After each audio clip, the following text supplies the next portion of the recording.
Just imagine you are in 2027, client आपके सामने बैठा हुआ है, उसने इथेरियम टोकन के थ्रू आपको पेमेंट कर भी दी है। अब आप इस इंतज़ार में बैठे हुए हैं कि कब पेमेंट आपके अकाउंट में अपीयर हो तो आप जो प्रोडक्ट है उस बायर को, उस क्लाइंट को हैंड ओवर कर सकें या अपनी सर्विसेज प्रेजेंट कर सकें। पीछे कतार में 3-4 लोग और भी बैठे हुए हैं जो कि पेमेंट करना चाहते हैं। तो ये जो एक वेटिंग टाइम होगा ये एक अजीब सी सिचुएशन क्रिएट नहीं कर देगा, स्पेशली बिग बिजनेस के लिए, स्पेशली उन बिज़नेस के लिए जिनके जो प्रोडक्ट्स हैं वो इतने ज़्यादा एक्सपेंसिव नहीं हैं, क्योंकि ट्रांजैक्शन फ़ीस जो है जिसका जिक्र मैं बाद में करूँगा वो भी काफ़ी ज़्यादा हाई है। या आप दूसरी इमेजिनेशन कर लें कि आपके पास एक क्लाइंट आया है, उसने कोई भी ग्रोसरी का जो सामान है ख़रीदा है, उसका बिल बनता है $15, ठीक है, 15, ये चले $17 लगा लेते हैं। 15 हमेशा 50 के साथ जो है वो कंफ्यूज हो जाता है। $15 से $17 जो है वो उसका बिल बना है। अब वो ट्रांजैक्शन करना चाहता है इथेरियम के थ्रू या ERC20 टोकन के थ्रू। अब वो पेमेंट करेगा तो उसको बताया जाता है कि भाई आपका जो बिल बनता है वो $17 है, लेकिन जो ट्रांजैक्शन कॉस्ट है, ट्रांसफ़र करने के जो फ़ीस है वो $50 है। तो वो क्या करेगा, वो कहेगा भाई ये पकड़ो अपनी सब्ज़ी, ये पकड़ो अपनी वेजिटेबल, मुझे पेमेंट करनी ही नहीं है। तो इससे बिजनेसिस के ऊपर काफ़ी ज़्यादा इंटेलिबल बैड इम्पैक्ट पड़ेगा, ठीक है। तो यही एक चैलेंजेस सामने आ रहे हैं इथेरियम की ब्लॉकचेन को लेके, इथेरियम को लेके।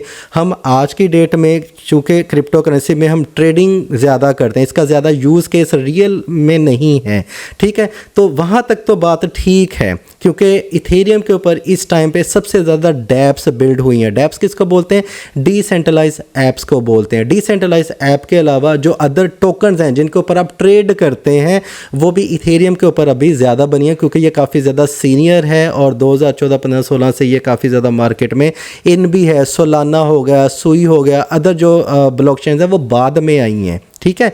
अब ये जो सिनेरियो मैंने आपको बताया कि ट्रांजैक्शन फ़ीस काफ़ी ज़्यादा हो गई या वेटिंग टाइम में है, तो इसके लिए शायद ये फिर आने वाले वक्त में एज ए पेमेंट मेथड ना बन सके, क्योंकि दुनिया डिजिटल करेंसी की तरफ आ रही है। करेंसी का मतलब क्या होता है कि आप लेन देन कर सकें। जब आप लेन देन ही नहीं कर पाएंगे तो क्या इसका यूज़ केस फ्यूचर में रहेगा? That's my point. इस तरह के जो पॉइंट्स हैं मैं आपको वीडियो में बताने वाला हूँ। इस वीडियो को लाइक ज़रूर करें और आगे बढ़ते हैं।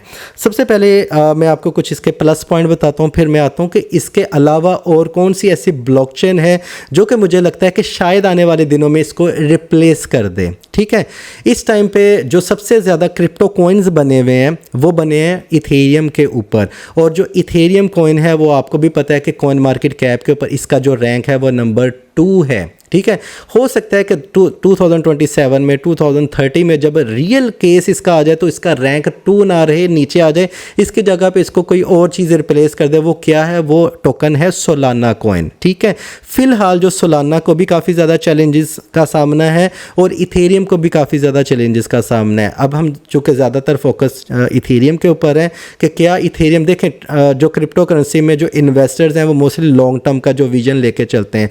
आप में से भी बहुत सारे ऐसे बंदे होंगे जो जिन्होंने ERC20 टोकन, मैं ये नहीं कहता हूँ सारे बुरे हैं, इथेरियम टोकन की सिर्फ बात करते हैं कि इथेरियम टोकन को लॉन्ग टर्म के लिए होल्ड किया हुआ होगा। अगर तो वो ट्रेडिंग की टर्म में ही सोच रहे हैं आजकल की के मुताबिक सिनेरियो को देखें तो वेल एंड गुड, ठीक है, सारा कुछ ठीक है। लेकिन जब यूज़ केस की बारी आएगी तो इसकी डिमांड नहीं कम पड़ जाएगी, जब क्लाइंट पेमेंट ही नहीं सही कर पाएगा टाइम पे। देखें इसका जो एल्गोरिथम बन गया है ना, इसकी जो डेवलपमेंट, जो एक स्ट्रक्चर पूरा बन गया है, उसको इम्प्रूव तो किया जा सकता है, कम्प्लीटली चेंज नहीं किया जा सकता है। मतलब इसके 5 मिनट को जो ट्रांजैक्शन पीरियड टाइम है नॉर्मल डेज़ में वो कम करके इसको 3 मिनट तक किया जा सकता है, 2 मिनट तक किया जा सकता है, पर सेकंड के हिसाब से इसको नहीं किया जा सकता। तो थोड़ा सा इसमें डेवलपमेंट हो सकती है। लेकिन जो अदर ब्लॉकचेन्स हैं जैसे सुई की ब्लॉकचेन है वो थाउजेंड्स में पर सेकंड के हिसाब से ट्रांजैक्शन एग्जीक्यूट कर देती है। जो सोलाना है वो 65,000 जो ट्रांजैक्शन है वो पर सेकंड के हिसाब से एग्जीक्यूट कर देता है। मतलब एट ए टाइम 65,000 बंदा अगर ट्रांजैक्शन कर रहा हो, पेमेंट कर रहा हो, तो वो एग्जीक्यूट हो जाती है। लेकिन जो इथेरियम है, इथेरियम में इस टाइम पे इतने ज़्यादा साल गुजरने के बाद 10 से 15 ट्रांजैक्शन एक सेकंड में होती हैं, और इसमें जब नेटवर्क कंजस्शन होती है तो ये सम टाइम 3 से 4 घंटे भी लग जाते हैं इसकी ट्रांजैक्शन को होते हुए। अब ज़ाहिर है इस टाइम पे जो सिर्फ क्रिप्टो की ट्रांजैक्शंस हो रही हैं, जब हम ग्रोसरी ख़रीदेंगे, जब हम इलेक्ट्रॉनिक्स बाई करेंगे, जब हम अदर गुड्स जो बाई करेंगे तो उसमें क्या इसका यूज़ केस नहीं बढ़ेगा। तो नेटवर्क की जो कंजक्शन है उसमें फिर प्रॉब्लम आएगा। एक क्लाइंट बैठा हुआ है, उसने ट्रांजैक्शन कर दी है, अब वो 3 से 4 घंटे तो नहीं बैठा रहेगा, वो कहेगा भाड़ में जाओ, या वो लड़ना शुरू हो जाएगा, भाई मेरी तरफ से पेमेंट चलेगी, तुम्हारी तरफ क्यों नहीं आ रही। तो वो एक क्लाइंट और जो कस्टमर का और शॉपकीपर का जो है एक काफ़ी ज़्यादा गैप बन जाएगा, एक रिलेशन भी ख़राब होगा। तो मुझे लगता है कि आने वाले दिनों में शायद इथेरियम टोकन जो है वो नीचे आ जाए, इसकी जगह पे सुई या सोलाना टोकन आ जाए। अब यहाँ पे नेटवर्क कंजक्शन सिर्फ और सिर्फ इसी में तो नहीं है, इथेरियम में। इसमें देखिए इस टाइम पे ये फेवरेट क्यों है, मैं कंजक्शन के ऊपर लाजमी बाद में आता हूँ कि ये कंजस्टेड जब होता है इसका नेटवर्क तो क्या प्रॉब्लम्स आती हैं। तो देखिए इस टाइम पे ये फेवरेट जो है डेवलपर्स के लिए इथेरियम जो टोकन है, उसकी रीज़न क्या है, उसकी रीज़न ये है कि इसका जो स्मार्ट कॉन्ट्रैक्ट है वो सेल्फ एग्जीक्यूटिंग है, ठीक है। ईजिली आप इसके ऊपर डैप्स बना सकते हैं, अपने क्रिप्टो कॉइन्स बना सकते हैं एज़ कम्पेयर टू अदर। सुई का देख लें आप, उसको एक अलग लैंग्वेज जो है वो यूज़ करनी पड़ेंगे। अगर आप इसको सोलाना के ऊपर कोई टोकन लेके आएंगे तो उसके लिए ऊपर आपको प्रूफ ऑफ हिस्ट्री को जानना ज़रूरी होगा, क्योंकि इसका मैकेनिज़्म ही यही है। प्रूफ ऑफ स्टेक जो है वो आपको पता है कि वो इथेरियम का है। तो डेवलपर जो है ना, developer in fact love Ethereum because applications can be run without the need for the third party or a middle man. ये इस टाइम पे डिसेंट्रलाइज है, हम कह सकते हैं कि डिसेंट्रलाइज है, लेकिन जो सोलाना है वो सेंट्रलाइज है। इसकी वजह से सोलाना अभी तक इसको रिप्लेस नहीं कर पाए, लेकिन आने वाले दिनों में ये इसको कर देगा। जैसे FTX का कोलैप्स हुआ था तो बहुत सारे बंदों के पास सोलाना था, सोलाना काफ़ी ज़्यादा नीचे आ गया था। इसके अलावा अब आते हैं कंजस्टेड जो होता है।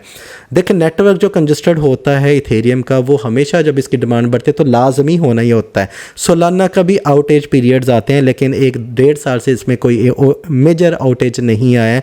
पहले 1-2 दिन के लिए ये आउटेज रहता था, बाद में इम्प्रूव हो जाता था। अब ये आता भी है तो 1-2 मिनट के लिए होता है तो ठीक हो जाता है। वो तो बैंक्स में भी अगर ट्रांजैक्शन करते हैं तो वो आपको बताते हैं कि जी मेंटेनेंस टाइम इतना है, 1 से 2 घंटे, वो भी रात के वक्त, ऐसे ही है ना।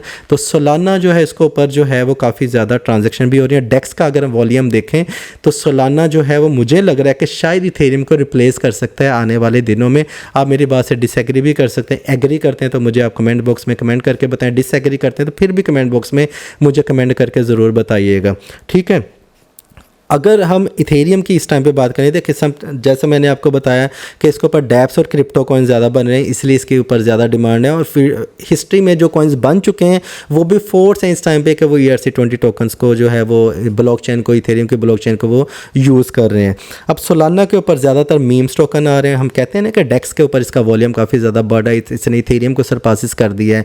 लेकिन ये पीछे जो आए थे फ्री एयर ड्रॉप वगैरह आए थे, उसके ऊपर प्ले टू अर्न वाली गेम्स वाली आई थी, मीम्स टोकन आए थे जिसके ऊपर इसके ट्रांजैक्शन बढ़ी हैं, क्योंकि लोग रातों रात अमीर होना चाहते हैं मीम्स टोकन के थ्रू। लेकिन ऐसा ऐसा जो है इसका ट्रेंड वीक पड़ जाएगा, प्ले टू अर्न गेम वाला ट्रेंड भी वीक पड़ जाएगा।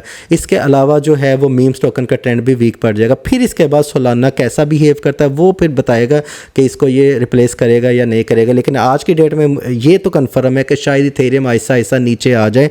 इन्होंने अपनी कोर डेवलपमेंट टीम को भी चेंज कर लिया है, जो कि इनफ नहीं है, क्योंकि जो मेजर इसका जो बन चुका है पूरा एल्गोरिथम बन चुका है, मैंने कहा इसमें इंप्रूवमेंट हो सकती है, बिल्कुल चेंज नहीं किया जा सकता इसको।